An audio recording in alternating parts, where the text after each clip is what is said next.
Zale, welcome to the Happiness Happens podcast. Thank you so much for joining me on my show today. Thank you so much for having me. I'm so delighted to be here. We're going to have such a great conversation, one that I am very, very much looking forward to for so many reasons. I want to ask you to start, though. This is my first question, and I ask this to all of my guests to kick it off, and I feel like it allows us to dive into such a beautiful way. It is, what does happiness mean to you? What a good question, which is why you ask it to so many guests. I think happiness to me means kind of just contentment, which is a Mm. synonym of happiness, I guess, but it means peace of mind. So not so much a positive or even negative emotion, just kind of in some ways like a neutral emotion where I'm not Mm. feeling anything too much, but I'm just kind of feeling relaxed, where I'm not too heightened in one direction or the other, where my mind doesn't feel like it's got so many things on my plate. I guess an absence of anxiety, but I'm an anxious person, so that influences the way I'm answering the question. But I think, yeah, peace of mind where there's nothing pressing that is at the back or the forefront of my mind that's stressing me out. Okay, I love that answer. And the reason why I love it is because I'm also an anxious person. And I find that for myself, when I try and describe what happiness is or define what happiness is, to other people, I always think of it as inner peace, and also would describe it the similar way that you would, of this place of like neutrality, this place of not having to worry about the past or the future, not being, anxious about what's to come, or, anxious about what had happened or what you said or how you said it, or all these different things. I think that's really beautiful. Well, thank you. Yeah, I mean, anxiety gets, a lot of people are anxious and everybody's had anxiety. But I think when you've had a lot of anxiety, sometimes it's helped me appreciate just those quieter moments where it isn't Mm. necessarily something that makes me actively happy. I don't look at it so much as an active process as much as a state of being where I'm glad that I'm not experiencing negative emotions. No, that definitely resonates as well. And, that's a whole other topic. Like, we could dive full deep into anxiety if we wanted to. Mine is high functioning anxiety. And so that shows up in my work. So I overwork out of anxiety. And so, I mean, Mm. in some sense, I'm kind of grateful for that, because it's allowed me to build like a really beautiful business. And like, I've had a lot of really amazing things happen. And also, it's about like learning, how do you find that balance, and how do you come back to that place of neutrality and just be in what is, and not have to worry about the next thing and continuing on and on and on. Totally. Yeah, that resonates with me completely. I love that. Okay, let's talk about these ideas, okay? These preconceived ideas that we have. I will say I read your book, okay, which I loved. And I'm very proud of myself for reading your book, because I am someone who reads 10 pages and then I put it down, and then I pick it up a year later. I read another 10 pages and I put it down. And then that's the type of reader that I am, probably why I'm in the podcasting space. But I want to talk about your book to start, because it is okay. I want you to tell us about your book. Tell us about your book. I want you to tell us about your book, because I loved it. Well, no, thank you. I'm delighted you read it, and I would have been delighted if you'd read 10 pages, but even more delighted you read the whole thing. So the book was based off of a podcast that I run called Preconceived, and Preconceived is about, the tagline for the show is challenging the preconceptions that shape how we view the world and the paradigms by which we live our lives. A bit of a bulky Love it. tagline, but basically it's about two different things, the podcast and the book as well. It's this idea that the choices we make in life are dictated by preconceptions, and then the way we look at certain things in the world are overly influenced by preconceived notions. So in terms of the decisions we make, we kind of all follow, for the most part, this status quo of, we have a typical childhood for the most part. We get a job, we have a certain education, maybe go to college, have a string of monogamous relationships, get married, have kids, stable career, grandkids, retire, and die, basically. And the podcast looks at each of those steps and says, there's nothing wrong with that, with making each of those choices, but how much of it is a conscious decision versus how Mm. much of it is just the status quo. And then the other element is we're surrounded by so many things, whether it's political issues, social issues, religion, all sorts of things, the mundane things, just even something as simple as having pets, and looking and questioning, okay, do I view that particular issue the way I do because I was indoctrinated that way, the way I grew up, or do I view that particular issue that way because that's authentic to who I am? So the book was a collection of short essays or short stories, about 3 to 4 pages each, where I had some of the guests who'd previously been on the podcast to share some of their experiences. I asked each guest, can you write a short piece addressing the greatest preconception that we had spoken about in your area of expertise on the podcast? Genius. I love this idea. Thank you. And so, oh, you're welcome. I'm going to put a link to the book in the notes, in the show notes, so that my listener can go and grab it and check it out for themselves. But first of all, what I loved about it is that it's a bunch of collections of stories together, because I think that it really lends itself beautifully to the fact that we don't all have the same beliefs. You know what I mean? And even on one particular topic, you can have 18, 19, 20 million, I don't know. You know what I mean? Like, you have so many different beliefs about one particular topic.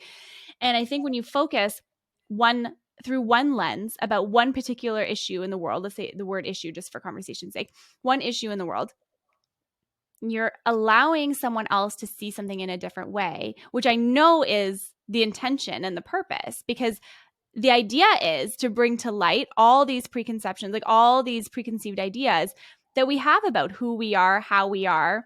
You know, you should like this, you should want this, you should get married, you should have children. And what you're saying is completely true. How much of that is actually you? And then how much isn't? And so in your work and in your podcast and through all of your experience, how much would you say, if you could put a percentage on it, how much would you say that people really do subscribe to the preconceived ideas that they should be living through every single day? Yeah, I mean, it's tough to put a percentage on it, but Yeah. I'd say more than 50% for sure, myself included, right? And probably close to, I mean, when you think about just the way we even wake up in the morning, we have 3 meals a day. Most of us have a 9 to 5 job. We have certain vacation parts of our year, just the structure of our lives, not to mention the greater flow of our lives of the paradigm I explained before, that's all pretty dictated by the status quo. And there's nothing wrong with that. I think one thing I've realized is life would be exhausting and almost unbearable if every step of the way you were questioning, should I do this? Should I not do this? I think it's important to examine it and to analyze it and make sure that the big decisions are authentic to who you are. But the reality is we do live in a society, and to function in that society, you need to follow the status quo to an extent. So I do think probably close to 75, 80% of our lives follow that status quo, the preconceived. But there's a lot of room in there to still negotiate and to still figure out what you really want, especially when it comes to some of those bigger ticket items like, do you want to get married? Do you want to have kids? How do you want to have your career? Those kinds of things. And maybe the greatest preconception I realized on the show is that it's easier for me to talk about a preconception and to gain more insight and perspective on it and to be aware that I have a preconception that governs how I live my life. It's a lot harder to change the way I live my life. And that isn't necessarily a bad thing. There's nothing wrong with that. I think there's a lot of power in just being cognizant of the preconceptions that govern how I live my life. And even if it doesn't cause me to make this huge shift in how I live my life, the awareness is important. That is so key. The awareness is absolutely important, because I think without the awareness, you don't really have the chance to take a look at something through a deeper lens, you know what I mean? Or through a different one. Or you do look at it and you're like, you know what? Yeah, I have awareness around this now. This is great. And I still like it. It still feels true for me. Whereas I think the complexity happens when you do get a different perspective on something. You are exposed to something that is different than what you've been told or how you've grown up.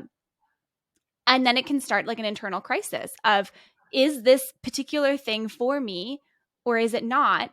And how do I start to figure out what is true for me and what is not, right? Do you have any specific tips or thoughts or a way of thinking even that could help our listener if they're navigating this right now, of like deciphering, is this something that is true for me, or is this something that is an idea that was put on me and that I've just subscribed to my entire life? I think that nothing's black and white, and that's a pretty common phrase, and it's It's cliche. true. But It's not I think though. in the world we live in, not to sound cliched, but things have become so black and white. We're Mm-hmm. not even able to talk about certain things in the nuance and the gray. And the reality is most things are gray. The Mm-hmm. reality is if you think about an opinion you have, there's probably a grayness there. And society has become so polarized where if you think this, then that means you're liberal. If you think this, that means you're conservative. Yeah. And if you even mention the topic and question it, that means, oh, wait, are you not liberal enough or are you not conservative enough? And most people, there probably is a middle ground where even liberal and conservative people actually do find a lot more common ground. But because the conversation is so limited, they're not allowed to have it or find it. Mm. One guest told me once in terms of, and this relates to preconceptions and also in the way we make our choices. This was in the episode I did, one of the first episodes I did called The Baby Decision. And it was about how do you decide if you want or if you do not want kids. And one thing that she said that really resonated with me and has throughout the whole series is this notion of being 100% certain. You never get 100% certainty, but there is this thought that you should be 100% certain on things, especially when it comes to a big decision like, do I want to marry this person? Do I want to do this job? Do I want to have kids?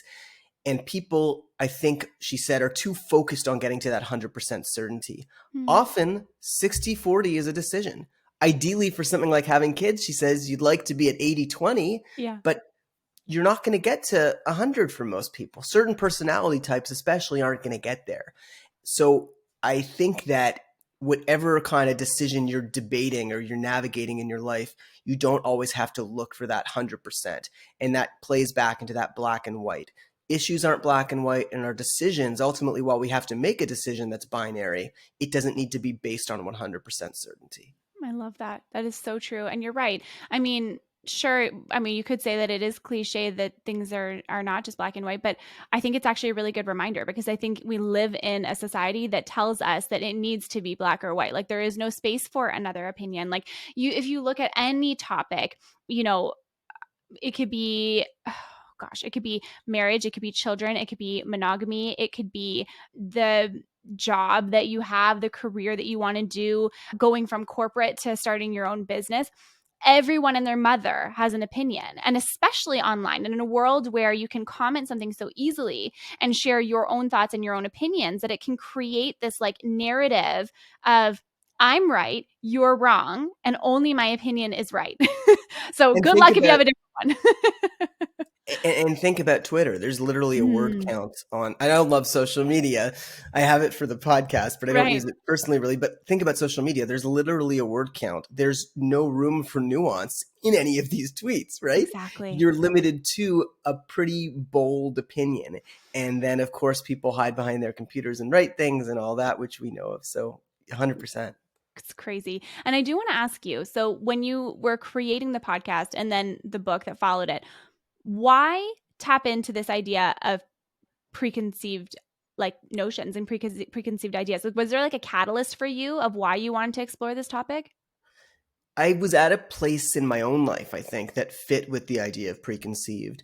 I was just finishing, I'm a doctor and I was finishing my medical training. I'd finished my fellowship program and I was just about to start my job. And I had always said to myself when I went into medicine, I like medicine, but I don't want this to be my whole life.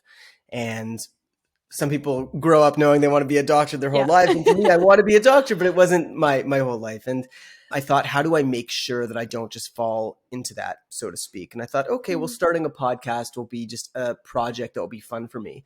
But as part of that, I also realized, okay, what direction do I want my life to go in? I'm at this point where I'm starting a career. How do I want that to look like? I was in a fairly new relationship. What do I want that to look like? I was at the age where typically people start having kids. Do I want kids? And that whole notion of preconceptions really resonated with me as I was navigating some of these mm. decisions firsthand. I love that. I love that. Could you share any preconceptions that maybe you had at the beginning of the podcast that you kind of figured out along the way as you were interviewing different people and learning about different things? Is there one that One like sticks out to you? One that's really crystallized, and it's more of a general theme, is the idea of extremism. Mm, A lot of people, I had an episode where I talked with somebody who was a vegan, and this is in the book, and I said to her, what are your thoughts on people who view veganism as extreme? Because a lot of people do.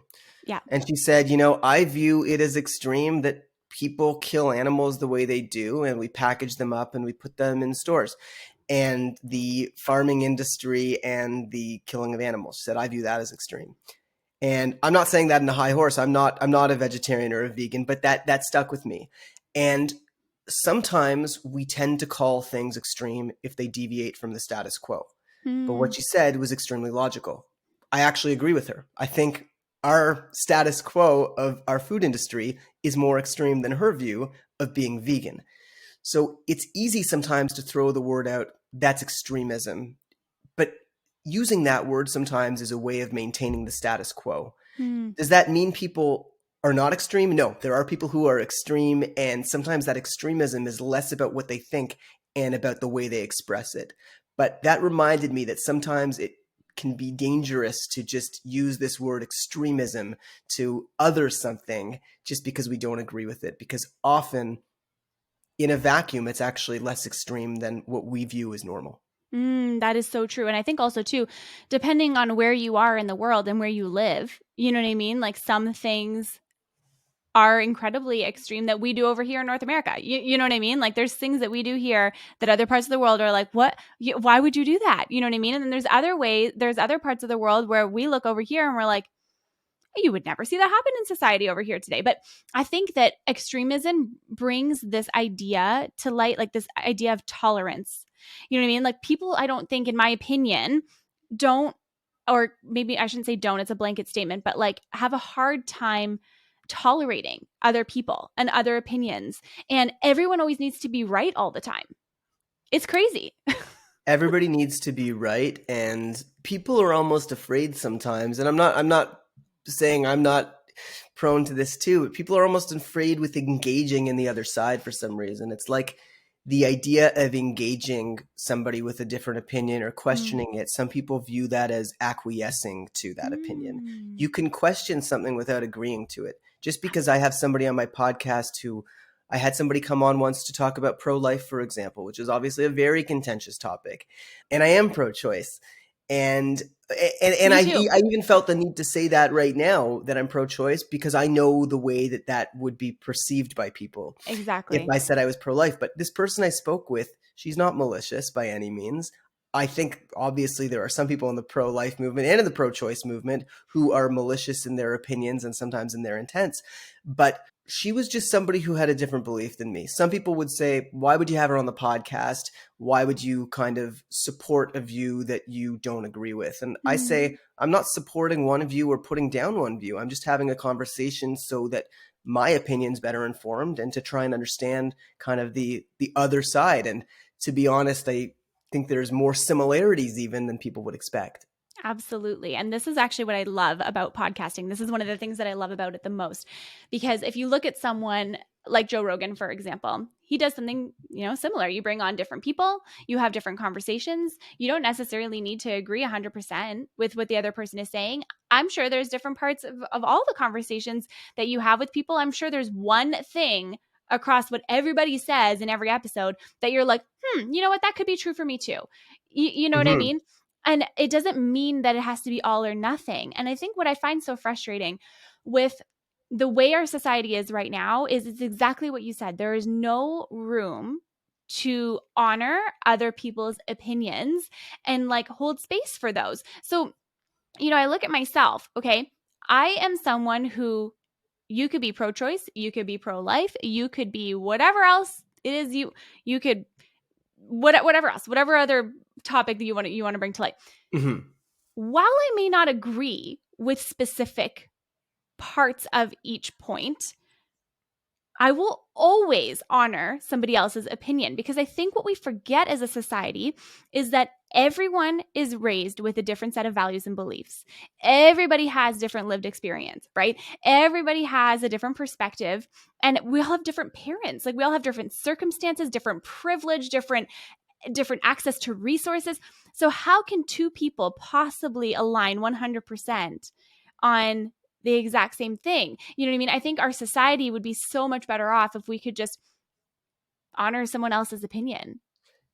For sure. And I Right? love that point you just brought up about where you were brought up, where you were Mm. born. I mean, I think we all think we're unique and special to an extent that we're immune from the environments that surround us and the way they affect Mm. us. But in reality, if I grew up in a different place, like I'm in Canada, I'm in Toronto, if I grew up somewhere in the States that's very, very conservative, there's a very strong chance I would be pro-life. There's a very strong chance I would have certain religious views. It doesn't mean I'm a bad person. It just means that I'm aware that our backgrounds shape us so Mm-hmm. much. So when I'm speaking to somebody who happens to be born from another area who is more likely to have certain views, I understand that. I could have those views too.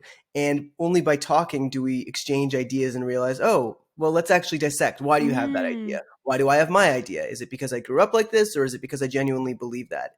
And talking with somebody who has the different viewpoint from you, who had a different upbringing, that's going to really clarify things and sharpen your opinion. That is so beautifully said. I'm actually close by to you. I live in the GTA as well, which I Okay. love. I love that we're close Yes. by because I never get to meet people who are close by. It's super nice. And also, I was thinking as you were wrapping up your thought, I was thinking to myself, you know, a lot of times people in life will talk about like awareness, like you need to have awareness in life about different things, and like, you know, in order to transform your mindset you need to develop, like, you know, I don't know, mindfulness practice, you need to be more aware, you need to educate yourself, you need to read. But like, if you don't have any other awareness than the awareness you were brought up with, how can you possibly expect to choose a different thought or to learn something new if it's not even in your orbit of awareness to begin with? Mm-hmm. It's crazy. I completely agree with you. Yeah. And I mean, that's why I also think one of the main messages I've gotten from the show and the book is, again, cheesy, but the idea of empathy, right? I mean, Mm, I've spoken to people who just had interesting stories, not even controversial stories. I spoke with yeah. somebody who underwent leg lengthening surgery, uh, who was 5'6", who was 5'5", and did this intense surgery, like bilateral femur fractures of their legs to gain 3 inches. And a lot of people probably look at that and say, wow, that's crazy, Yeah. guy's nuts. And my instinct was, that's wild too. I mean, I'm 5'3". I'm shorter than he was before the surgery. When you hear somebody's story and you sit down and you understand what drove them to do it, why, suddenly it becomes less strange and you empathize Mhm. with, okay, I can understand that point of view and that perspective. And for most Mhm. of the topics, I feel like I just gain empathy towards a different side that I didn't fully understand beforehand. No, but it's so true because like no one would know what that person was thinking when they wanted to do that. And who are Hmm. we to sit and judge why other people do different things? You know what I mean? And I think, you know, so I have a client who, I produce podcasts. That's what I do in my business. I have a client who she has a sex podcast. And on that podcast, she brings all kinds of different people from all different walks of life. They talk about monogamy, polyamory, people who are strippers and sex workers and like all kinds of backgrounds and stuff like that. And it's interesting because sometimes I have no problem talking about those different things. Whether I agree or not, it doesn't matter to me. Like I may, if the thing is, and I think this is the challenge that a lot of, you know, people may have, it's like it can be true for you. It doesn't have to be true for me, but I can still sit here and respect your opinion. You know, we're allowed to be respectful human beings of one another. And you know, when I talk to people about some of the topics on her podcast, they're like, "Oh my god, I would never be in a non-monogamous." I'm like, "Of course you wouldn't, though, because that's not what you desire." But like, or are you reacting so strongly? Like, would you be? You know what I mean? I'm like, why do you have to defend it so much? You know what I mean? It's just like, let people be, let people live. Yeah, we all, and there's topics I've looked at and been like, that's bizarre, that's bizarre. But I mean, once you actually don't look at it from that third party and you actually hear somebody's personal accounts and you personalize it a bit, it becomes tougher to shove that opinion aside. It Mm-hmm. becomes tougher to say, that's bad, this is good. You start Mm-hmm. seeing the gray pretty quickly once you actually start chatting with somebody, because you realize, oh yeah, they're just another person living life, and we're not really that different. Our situations aren't really as apart. Exactly. I have a friend who lives down in the States, real like very conservative, pro-life, you know what I mean? And I'm the complete opposite of that.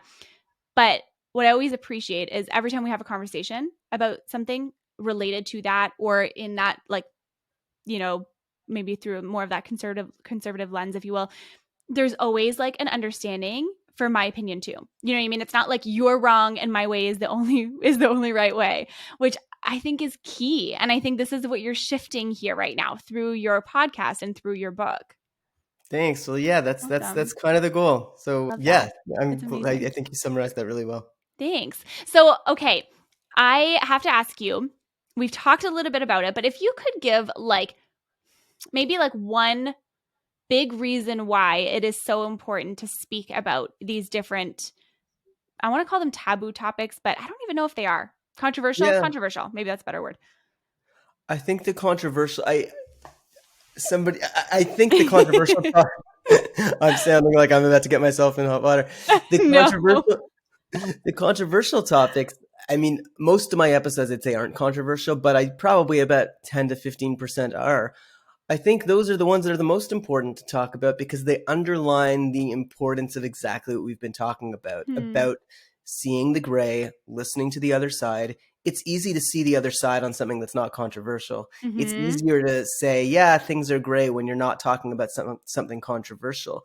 But like I said, we live in a society that's so polarized and we're not even willing to hear the other side. And it's those controversial topics where there's so much nuance. And it's also those controversial topics where we've typically been indoctrinated to think certain things and to Mm-hmm. think we're good for believing this. Other people are bad for thinking that. And that's almost never, ever the case. Mm-hmm. There are some people who have hatred spirits and who do have malicious intent, but there are a lot of people who just think differently to us. And things like sex, things like guns, things like abortion, those topics are so taboo, but we only further stigmatize them if we're afraid to talk about them. Mm-hmm. We are stigmatizing them further by not allowing conversation. We're not actually understanding our opinions very well because our opinions are more indoctrinated when we don't allow ourselves to invest in those conversations where we're actually assessing why do I feel that way? And you might be surprised. I had somebody on the podcast who was pro-gun, and he's not pro-shootings, obviously, but he had a nuanced take on why certain gun legislation doesn't make sense. You might agree with him, you might disagree with him, but you'd be surprised listening to him that somebody who identifies as pro-gun wants the same outcome as somebody who's anti-gun. Mm-hmm. They want less gun death. They're just questioning how to get there. That's So just it. that's a long-winded way of saying our opinions are stronger and subjects become less stigmatized the more we talk about them. Agreed fully. And would you say, as sort of a final thought here, would you say that your goal or maybe mission or hope through the podcast and through the book would be to foster more of that understanding? I think the goal is twofold. One, to foster more of an understanding, as you say, for the world, perspectives that aren't ours, and seeing nuance in complicated issues, which is pretty much everything. And the other one is really trying to examine the choices we're making in living our own lives so that we end up making choices that fit with a life that fits with us so that we're not just going through the motions because that's what you do. Yeah. Maybe you do follow the status quo. Listen, I'm a doctor with a 9-to-5 job. I am married and I do want kids. So for all the questioning I've done, I'm probably going to fall somewhere on that status quo.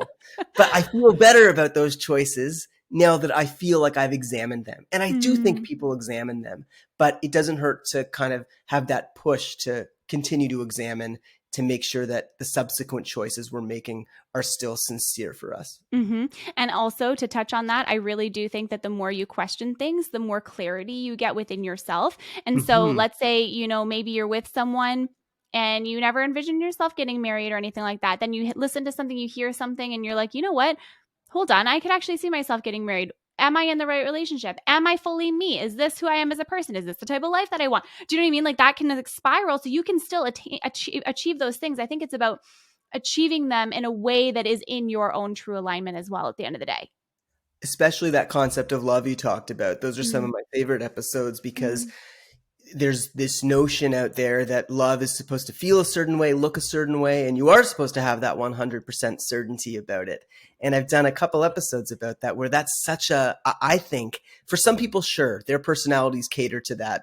For most of us, though, where we do live in a bit of a zone of uncertainty and our emotions fluctuate, love is one of those things that's been idealized, so to speak. And it's important to understand the gray in that. It's important to understand love doesn't need to look a certain way. Relationships don't need to look a certain way. And understanding that grayness is something that is not promoted in the media because it is fairly black and white. This relationship should feel like it's perfect or it's not right. And I think a lot of people probably give up on relationships too quickly if they're looking at love and relationships through that paradigm. I agree with you. Beautiful. I could talk to you for hours, genuinely. I feel like we could go into so many different directions. I want to ask you, this is a last question for you, and it's one that I've been asking for 3 years on my podcast. I kind of always get a different answer. And it is, what is one way that our listener today could create a little more happiness in their day, every day, starting today? Another great question. And again, that's why you ask it every time. I wish I had something wise to say. I think for me, one of the things I've learned to do more so over the past year is not give so much credence to my emotions or feelings, which can sound really weird to people, counterintuitive. But sometimes I think in the past, for me at least, I've given too much credence to my emotions. Whereas sometimes the best path forward is just to acknowledge my emotions, acknowledge that they're fleeting, they're going to fluctuate, they're going to go up and down, but not put too much stock in it. And sometimes just move forward. If I'm having a bad day or if I'm anxious, it's okay. Acknowledge it. That's fine, but I got to go about my day. We live in this era again where wellness is this big concept, which I think has its positives, but I also think it has its drawbacks too, where we can focus too much on wellness and the philosophizing over it and the theorizing over it. And sometimes you just need to kind of live. And as much as I have been talking about pontificating and analyzing all these topics, sometimes the best step forward, especially when your emotions are a little bit all over the place, is to just say, okay, I acknowledge that. And I'm going to move forward and just get on with my day and kind of put that to the side because that's just how life works. I love that so much. You're kind of taking the drama out of the story and you're just letting it be. Yeah. Which is perfect. I love that. Zale, thank you so much for joining me on the podcast today. Simona, thank you so much. You're such a great interviewer and it's been a delight. It's been so great chatting with you. Thank you so much for having me. I really appreciate it. And for reading more than 10 pages of the book. I do what I can. I aim to please. Could you let our listeners know where they can find you and your book? I'm going to have the links in the show notes, but just in case. Sure. Yeah. If you want, I'd say the best way to start off, if you want to learn more, is just check out Preconceived, the podcast with the bright yellow logo with the light bulb on it. Love it. Check out an episode that you like, and it's available on all platforms. Or you can check out the book called Preconceived, Challenging the Preconceptions in Our Lives, and it's available on Amazon. Amazing. Thank you again so much. It was so wonderful to meet you and have you here today. Thank you. The pleasure's all mine. Thanks. Thank you so much, everyone, for tuning into this episode on the Happiness Happens podcast. I hope you love this conversation. Screenshot it. Let us know you're listening. Tag us on social media. Be sure to connect with both of us and reach out and let us know if you loved this conversation and learned something here today. And with that, I will leave you with my favorite saying to say every single week, and it is, remember that happiness happens when you're least expecting it.